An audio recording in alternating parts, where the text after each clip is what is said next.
سلام نام من نگینا امروز 4 تا آواز میگذاریم. آواز یکم مثلا ما در زبان تاجیکی این آواز رو داریم.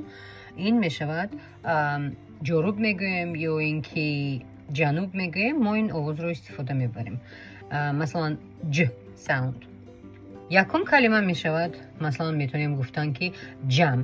جمع میشود مربع. ج ا م جمع. آواز دویم یا که مثلا میکنیم گفتن که جوگ ج او گ جوگ. جوگ میشود دویدن.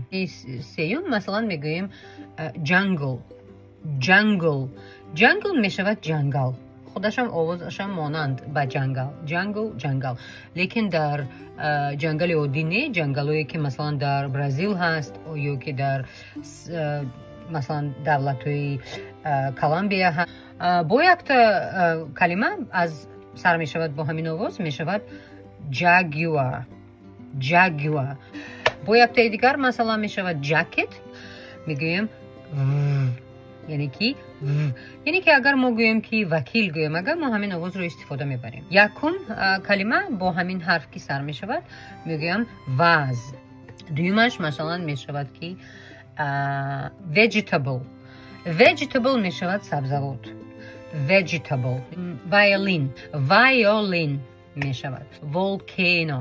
آواز دویم فرق می کند از پیشتر آواز. این آواز می شود و یعنی که اگر که من گویم که window. window می شود تریزه. waterfall آبشار.